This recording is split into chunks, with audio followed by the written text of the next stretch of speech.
नमस्कार, फिर से वेलकम बैक। आप लोगों का स्वागत है। हम लोग पढ़ते हैं।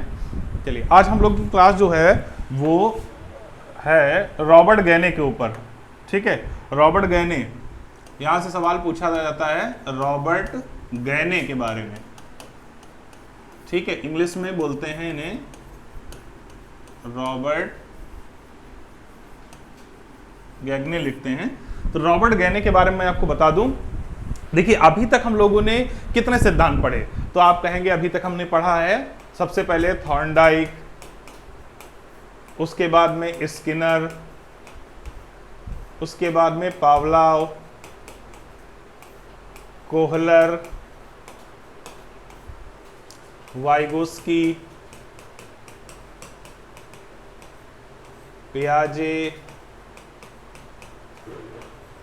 चॉम्स्की,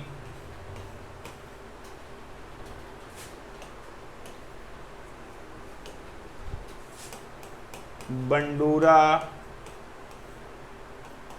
ब्रूनर और कोहलबर्ग। ये क्लासेस हम लोगों ने पढ़ ली हैं।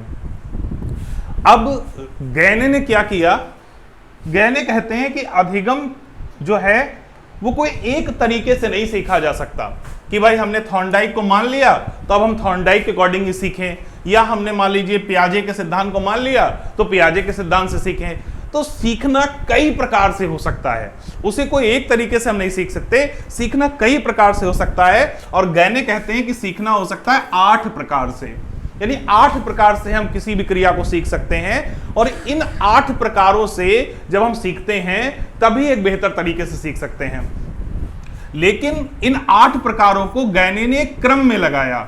जो सबसे पहला तरीका सबसे सरल था, फिर उससे कठिन था, इस तरीके से क्रम में लगाया, और उसी क्रम को एक नाम दिया अधिगम सोपानकी। अधिगम सोपानकी। अब यहां से क्वेश्चन बनता है कि अधिगम सोपानकी के जनक कौन है? तो आंसर क्या होगा? रॉबर्ट गैने। अधिगम सोपानकी क्या है? तो सीखने के 8 प्रकार हैं। ये 68,500 के शिक्षक भर्ती परीक्षा में पूछा गया था, जब रिटन एग्जाम होता था तो वहां पर अधिगम सोपानकी से क्वेश्चन आया था। तो चलिए हम लोग अधिगम सोपानकी के बारे में चर्चा करें। अब यहां पर गैने कहते हैं कि गैने के अनुसार अधिगम 8 प्रकार से होता है। गैने ने कितने प्रकार का अधिगम बताया? 8 प्रकार का। यानी सीखना 8 प्रकार से होता है। वो 8 प्रकार कौन होते हैं उससे पहले गैने की परिभाषा भी महत्वपूर्ण, वो भी हम लोग देख लेते हैं। गैने कहते हैं कि अधिगम मानव संस्कार और क्षमता में परिवर्तन है। पहली बार किसी ने संस्कारों की बात बताई है, यानी जो हमारे मनुष्यों के संस्कार हैं, जब उसमें कोई परिवर्तन होता है। यहां संस्कार का मतलब जो भी क्रियाकलाप, जो भी व्यवहार हमारे हैं, खासकर मनुष्यों के, जब उसमें कोई परिवर्तन होता है तो उसी को हम अधिगम कहते हैं। इसके अतिरिक्त जो कुछ समय तक धारण किया जाता है तथा जो केवल वृद्धि की प्रक्रियाओं के ऊपर आरोपी नहीं है, यानी वो केवल शरीर पर ही डिपेंड नहीं है, बल्कि हमारी क्रियाकलापों तक उसको ले जाया जाता है और ये बदल जाता है। जैसा कि मैंने बताया 8 प्रकार से हम सीखते हैं, तो जैसे जैसे हम सरल से जटिल की तरफ जाते हैं, चीजें बदलती हैं, तो हमारे सीखने का प्रकार भी बदल जाता। आगे चर्चा उस पर होगी। गैने की परिभाषा से 4 बिंदु स्पष्ट होते हैं। क्या क्या? पहला, सीखना व्यवहार में परिवर्तन है। हमें पता है, पहले से हम लोग पढ़ चुके हैं। व्यवहार परिवर्तन संभाव्य हो सकता है, यानी संभावित हो सकता है। हम जो चाहते हैं वहां तक पहुंच सकते हैं कि भाई मैं चाहता हूं कि मैं हेलीकॉप्टर चलाने लगूं, तो ये पॉसिबल है कि हम संभावित क्षमता तक पहुंच जाएं। और व्यवहार व क्षमता में होने वाले परिवर्तन दीर्घकालिक नहीं होते। ये कहते हैं कि जो परिवर्तन होते हैं वो बहुत लंबे दिनों तक नहीं होते, क्योंकि सीखने के 8 प्रकार होते हैं। अगर हमने एक प्रकार से कोई चीज सीख ली तो बहुत दिनों तक वो नहीं रह सकती, उसको बदलना पड़ेगा।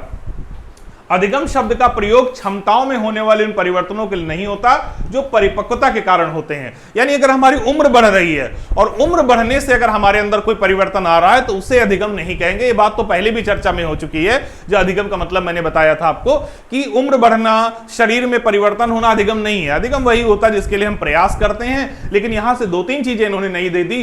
पहली चीज क्या दी कि हम जो चाहते हैं वो हमें मिल सकता है अगर हम अधिगम करें, और दूसरी चीज ये दीर्घकालिक नहीं होते, इसे हमें बदलना पड़ता है।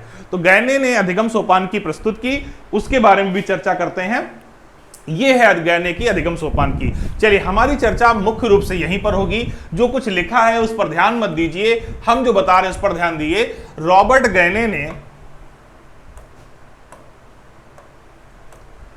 गैने ने अपनी पुस्तक कंडीशन ऑफ लर्निंग, ये सवाल अभी पूछा गया है किसी परीक्षा में, या सुपरटेट या टीईटी में, कंडीशन ऑफ लर्निंग किताब किसकी थी? तो रॉबर्ट गैने की थी।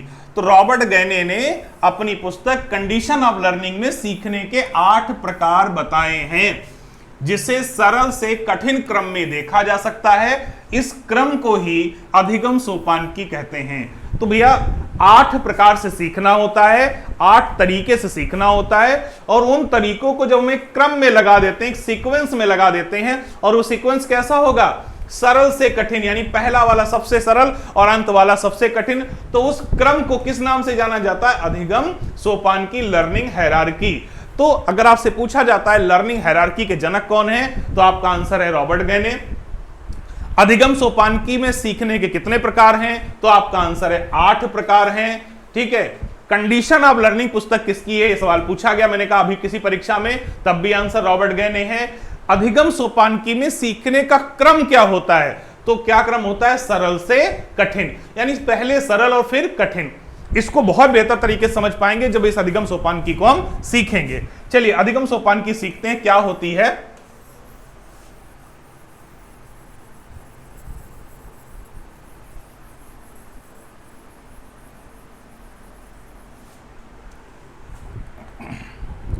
आप ऐसे देखिए, कोई बच्चा है, वो सबसे पहले दिन जब विद्यालय जाता है, वो स्कूल गया, तो उसे क्या सिखाया जाता है?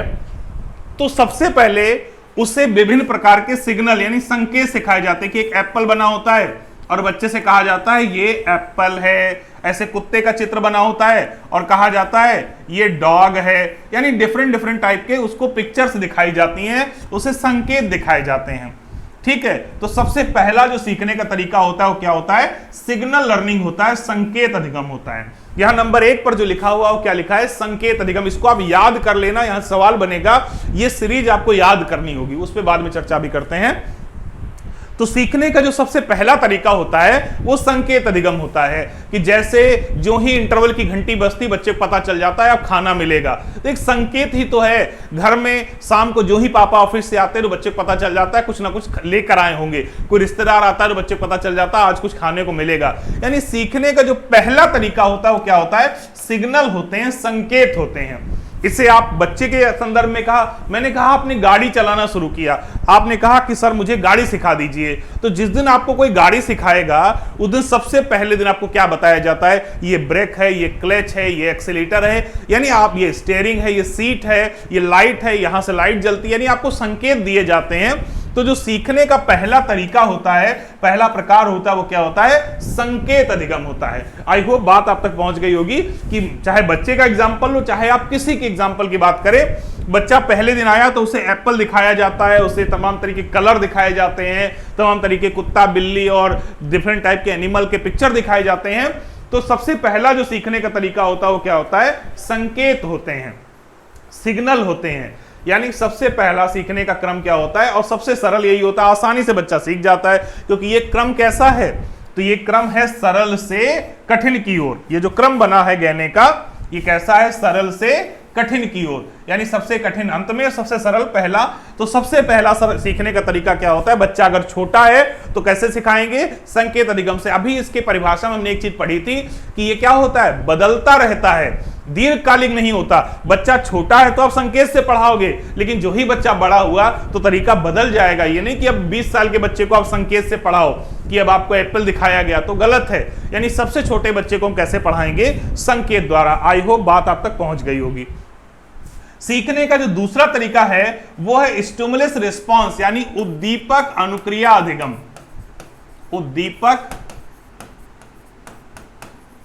अनुक्रिया अधिगम। अब गैने कहते हैं सीखने का जो दूसरा तरीका है वो है स्टिमुलस रिस्पॉन्स लर्निंग। कैसे? जैसे सबसे पहले हमने यहां बच्चे को क्या बताया था संकेत में कि भाई ये जो है एप्पल, ये एक एप्पल है, ये खाया जाता है। अब हमने इसके साथ जोड़ दिया ए फॉर एप्पल, यानी ए के साथ हमने एप्पल को जोड़ दिया, अब उद्दीपक के साथ हमने अनुक्रिया जोड़ दी। अब बच्चे से कहा बोलो ए फॉर एप्पल। ठीक, बात समझ में आ रही है ना? तो यहां पर हमने सिर्फ बच्चे को एप्पल दिखाया था और अब हमने कहा ए फॉर एप्पल बोलो, तो यह बच्चा बोलेगा भी, यानी अनुक्रिया करेगा। अब गाड़ी सीखने वाले एग्जाम्पल पर आइए। मैंने कहा पहले दिन आप गाड़ी पे बैठे तो आपसे बताया गया ये स्टीयरिंग है, ये ब्रेक है, ये क्लच है, ये लाइट है, ये जो है हॉर्न है। अब आपसे कहा गया इसे करो, अब आपसे हॉर्न दबाया गया, ब्रेक दबाई गई, एक्सीलरेटर दबाया गया, तो अब उद्दीपक के साथ आपको अनुक्रिया करनी पड़ेगी। तो सीखने का दूसरा तरीका क्या हो जाएगा? उद्दीपक अनुक्रिया होता है, स्टिमुलस रिस्पॉन्स लर्निंग होता है, जो सिग्नल लर्निंग के बाद आता है, संकेत अधिगम के बाद आता है। तो पहला अधिगम का तरीका क्या है? संकेत अधिगम। दूसरा तरीका क्या है? उद्दीपन अनुक्रिया अधिगम। चलिए तीसरे तरीके पे आते हैं, ये बात समझ में आ गई होगी। जय माता की।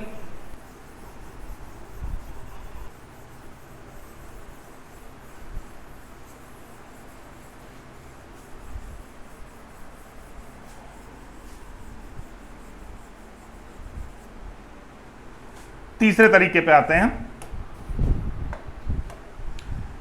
तीसरा तरीका है श्रृंखला अधिगम, चेन लर्निंग।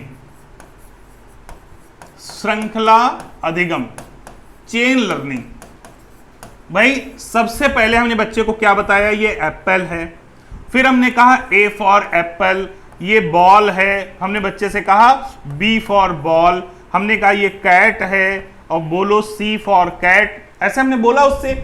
फिर हमने कहा अब इसको एक साथ एक श्रृंखला बनाओ, A for apple, B for ball, C for cat, यानी हमने उसे श्रृंखलाबद्ध कर दिया। या ऐसे कहें अब उससे हमने A B C D E F G H I J K उसको एक चेन में बताना शुरू किया। तो सबसे पहले सिग्नल दिए, फिर उद्दीपक दिया, अनुक्रिया करवाई और इससे क्या बन गई? इससे श्रृंखला बन गई। गाड़ी वाले एग्जांपल पर आइए। यहां मैंने बच्चे उसको बताया कि ये स्टीयरिंग है, ये ब्रेक है, ये एक्सीलरेटर है, यहां उससे वो काम करवाया। अब यहां वो सारी चीजें एक श्रृंखला में होती हैं कि अब आपको ये करना है, अब आपको ये करना, अब आपको ये करना, यानी श्रृंखलाबद्ध करना तीसरे प्रकार का लर्निंग होती है, श्रृंखला या चेन लर्निंग। तो ये श्रृंखला अधिगम होता है। यहां से एक बार सवाल पूछा गया है कि एक लड़की अपने स्कूल से आने के बाद अपनी ड्रेस को जमीन पर फेंक देती है, लेकिन उसकी मम्मी कहती हैं कि बेटा इस ड्रेस को खूंटी पे टांगो, और कई दिन बताने के बाद लड़की उस ड्रेस को खूंटी पर टांगने लगती है। ये किस प्रकार का अधिगम है? तो ये श्रृंखला अधिगम है। क्यों? क्योंकि सबसे पहले मम्मी ने कहा ये खूंटी है, ये क्या हो गया? संकेत अधिगम। फिर उससे टंगवाया उन्होंने कि जाओ ड्रेस को टांग के आओ, तो ये क्या हो गया? उद्दीपन अनुक्रिया अधिगम, यानी बच्ची ने अनुक्रिया की। अब यहां पर कई बार बताने के बाद अब स्कूल से आकर वो अपनी ड्रेस को सीधा खूंटी पर टांग देती है, यानी सीखने का तीसरा प्रकार है श्रृंखला अधिगम। तो जब हम किसी चीज को सीक्वेंस में करने लगते हैं तो वो कहलाती है श्रृंखला अधिगम, जो तीसरे नंबर की लर्निंग है। ये बात भी समझ में आ गई होगी।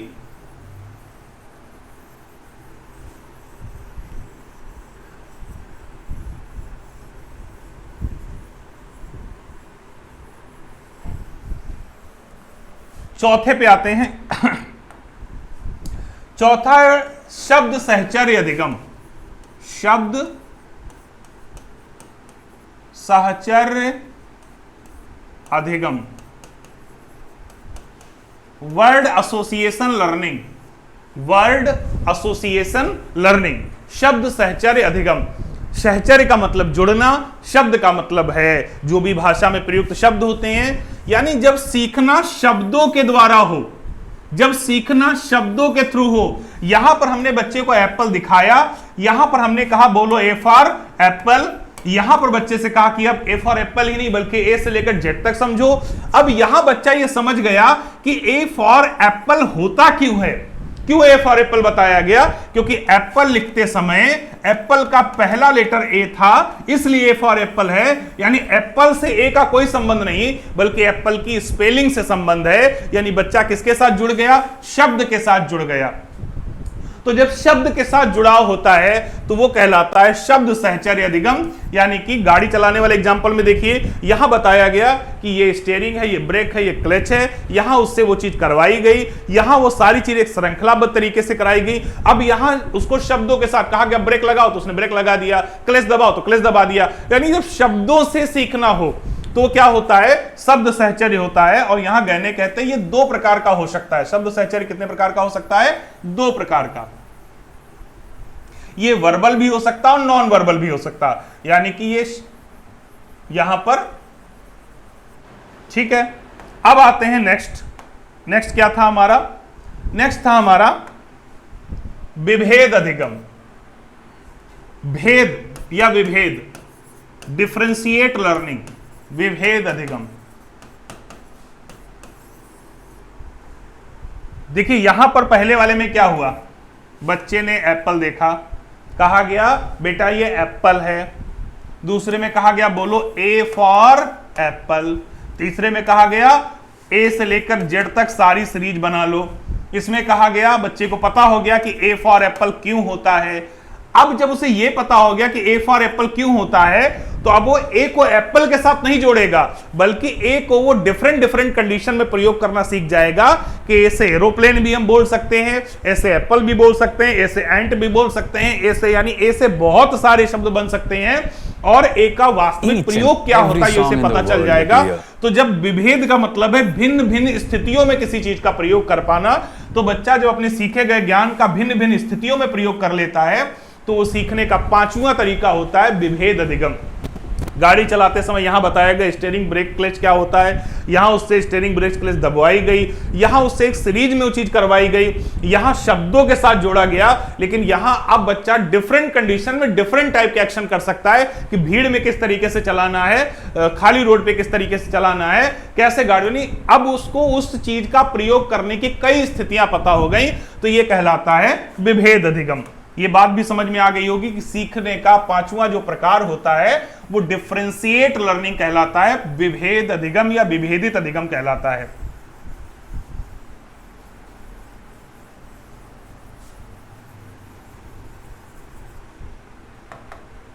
उसके बाद एक नया शब्द यहां पर जुड़ा है, संप्रत्यय, कॉन्सेप्ट। कॉन्सेप्ट या संप्रत्यय या प्रत्यय, ये मनोविज्ञान के बड़े फेमस शब्द हैं। प्रत्यय, संप्रत्यय, इनका मतलब होता है किसी भी विषय का प्रारंभिक ज्ञान संप्रत्यय या प्रत्यय कहलाता है, कॉन्सेप्ट कहलाता है। कि भाई किसी भी विषय का जो प्रारंभिक ज्ञान होता है, जो हम अपने अनुभव, अपनी जानकारियों के आधार पर ग्रहण करते हैं, वो क्या कहलाता है, संप्रत्यय। जैसे मैं आपसे कहूं कि लखनऊ के बारे में आपका कॉन्सेप्ट क्या है, तो लखनऊ के बारे में आपकी जो प्रारंभिक जानकारी अभी तक आपने अर्जित की है वो क्या है, आपका संप्रत्यय है। तो यहां तक करने के बाद अब बच्चे का क्या होता है, अपना खुद का एक कॉन्सेप्ट डेवलप हो जाता है। और रॉबर्ट गैने ने जब 1957 में अपनी किताब लिखी थी कंडीशन ऑफ लर्निंग, उसमें यह नहीं जोड़ा था संप्रत्यय अधिगम, यह 1964 में जोड़ा गया है। और इसको जोड़ने का श्रेय किसको जाता है, केंडलर को। एक मनोवैज्ञानिक थे केंडलर ने एक नया कॉन्सेप्ट उसने जोड़ा, संप्रत्यय। और उसके बाद गैने ने भी उसको एक्सेप्ट कर लिया, और गैने ने कहा हाँ बिल्कुल सही बात है, जो छठे नंबर का अधिगम होगा, जो 6th लर्निंग हमारी होगी, वो कॉन्सेप्ट होगी। क्योंकि यहां तक आने के बाद बच्चे का अपना एक कॉन्सेप्ट बन जाएगा। अब उसे पता हो गया कि हमें वर्णमाला का प्रयोग कैसे करना है, यानी कॉन्सेप्ट फॉर्मेटिंग बच्चा कर लेगा। तो संप्रत्यय अधिगम कॉन्सेप्ट के द्वारा सिखाना सीखने का छठा तरीका होता है, यानी कॉन्सेप्ट लर्निंग।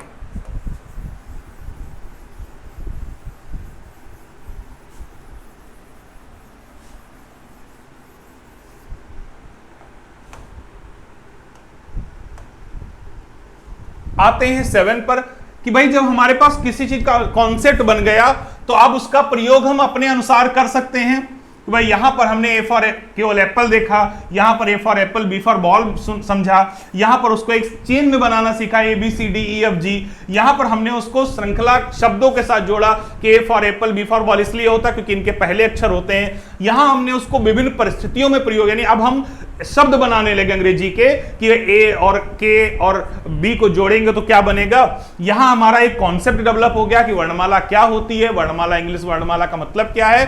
अब यहां उसका प्रयोग हम अपने अनुसार करने लगेंगे, और जब किसी चीज का प्रयोग अपने अनुसार करने लगे, या हम कहें कि उसको हम एक नियमबद्ध तरीके से करने लगे, तो वो क्या हो जाएगा, सिद्धांत अधिगम कहलाएगा। यानी नियमबद्ध प्रयोग करना, नियमबद्ध प्रयोग करना।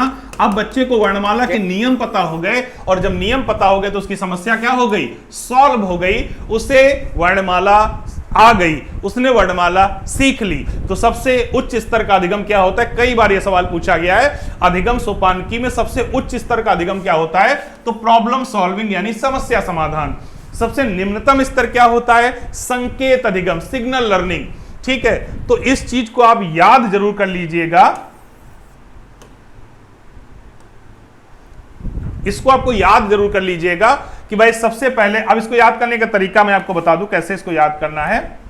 संकेत का मतलब सिग्नल, उद्दीपन अनुक्रिया का मतलब स्टिमुलस रिस्पॉन्स, श्रृंखला का मतलब चेन, शब्द सहचर्य का मतलब वर्ड एसोसिएशन, विभेदित अधिगम का मतलब डिफरेंशिएट लर्निंग, संप्रत्यय का मतलब कॉन्सेप्ट, सिद्धांत का मतलब प्रिंसिपल, समस्या समाधान का मतलब प्रॉब्लम सॉल्विंग।